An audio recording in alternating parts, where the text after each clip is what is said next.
आप सभी मित्रों को मेरा नमस्कार। आप सबका हार्दिक स्वागत करता हूं अपने चैनल डॉक्टर कॉफरेन इंडियन हिस्ट्री में। आज की टॉपिक है द्वितीय आंग्ल सिख युद्ध। द्वितीय आंग्ल सिख युद्ध के समय भारत का गवर्नर जनरल साम्राज्यवादी सोच वाला व्यक्ति लॉर्ड डलहौजी आ चुका था, जो 1848 से लेकर के 1856 तक रहा। उसकी सोच थी कि ब्रिटिश ईस्ट इंडिया कंपनी के छाते के नीचे जितने भी भारत भर के राजे राजवाड़े हैं वो सब आकर इकट्ठे हो जाएं, और इसी सोच के तहत उसने पंजाब की रणनीति ब्रिटिश कंपनी के तहत मिलाने की सोचना शुरू कर दिया। इसकी मूल कारण यानी द्वितीय आंग्ल सिख युद्ध का जो मूल कारण है वह मूल राज से शुरू होता है, जो मूल राज मुल्तान का गवर्नर था।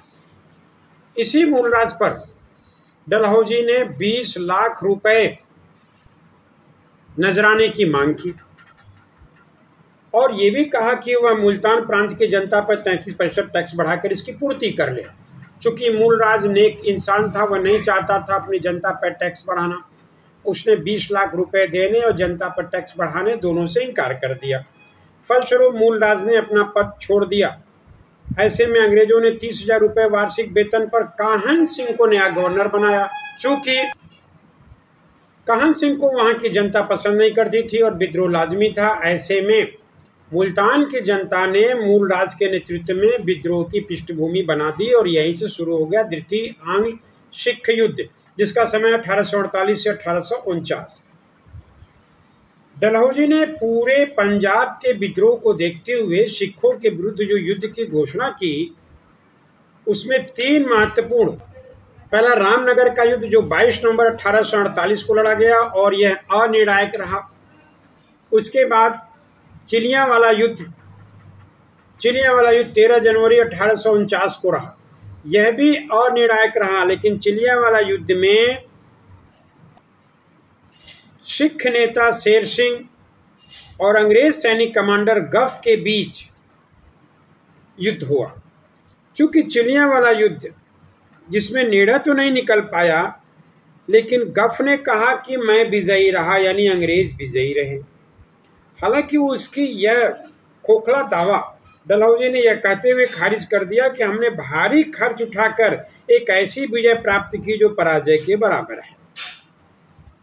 तो एक तरह से देखा जाए तो चिलियावाला युद्ध के संदर्भ में कमांडर डफ का स्टेटमेंट डलहौजी ने खारिज कर दिया। इसके बाद अंतिम गुजरात का युद्ध आता है, जो कि निर्णायक युद्ध माना जाता है और इसी युद्ध को तोपों के युद्ध भी कहा जाता है। इनका समय है 21 फरवरी 1849। गुजरात के युद्ध में डलहौजी ने गफ को हटा दिया और चार्ल्स नेपियर को प्रधान सेनापति बनाकर के सिखों के विरुद्ध भेजा। चार्ल्स नेपियर ने सिख सेना को 21 फरवरी 1849 को गुजरात युद्ध में पराजित कर दिया और बुरी तरह पराजित कर दिया। और एक निर्णायक युद्ध हुआ। इसमें तोपों का भारी प्रयोग किया गया, इसीलिए इसको तोपों के युद्ध के नाम से भी इतिहास में दर्ज किया हुआ मिलता है। इसके पश्चात डलहौजी ने पंजाब को 29 मार्च 1849 को ब्रिटिश राज में मिला लिया, ईस्ट इंडिया कंपनी के छाते में मिला लिया, यानी द्वितीय आंग्ल सिख युद्ध अंतिम युद्ध साबित हुआ। इसमें गुजरात का युद्ध निर्णायक युद्ध साबित हुआ और यहीं से 30 मार्च 1849 के बाद पंजाब का अस्तित्व ब्रिटिश शासन के अधीन हो गया। महाराजा दलीप सिंह, जो कि अभी भी बालिग नहीं हुए थे, जैसा कि उल्लेख मैंने पिछले वीडियो में किया था, उन्हें 5 लाख रुपए वार्षिक पेंशन पर रानी झिंदन के साथ इंग्लैंड भेज दिया गया और पंजाब का शासन 3 सदस्यीय एक समिति के हाथों में सौंप दी गई। ये 3 सदस्यों में एक प्रशासनिक उत्तरदायित्व की समिति हेनरी लॉरेंस के नेतृत्व में बनाई गई, भू राजस्व प्रबंधन की समिति जॉन लॉरेंस के नेतृत्व में बनाई गई और न्यायिक विभाग का प्रेसिडेंट चार्ल्स मैनसन को बनाया गया। तो इस प्रकार प्रशासनिक, भू राजस्व और न्यायिक विभाग क्रमशः हेनरी लॉरेंस, जॉन लॉरेंस और चार्ल्स मैनसन को दे दिया गया और यही 3 सदस्यों ने मिलकर के पंजाब प्रशासन को अपने हाथ में ले लिया। और दिलीप सिंह को इंग्लैंड तो भेजा गया, लेकिन इनके संरक्षक के रूप में डॉक्टर लगून को लगा दिया गया, जो इनके साथ बराबर रहे। और इन्हीं डॉक्टर लगून के प्रभाव में आकर के दलीप सिंह इंग्लैंड में 1853 में ईसाई धर्म भी ग्रहण कर लिए थे। हालांकि बाद में जब वो भारत लौटे तो मातृभूमि के अगाध प्रेम के कारण उन्होंने पुनः सिख धर्म स्वीकार कर लिया। लेकिन और 1893 आते आते फ्रांस की राजधानी पेरिस में दलीप सिंह की मृत्यु हो गई।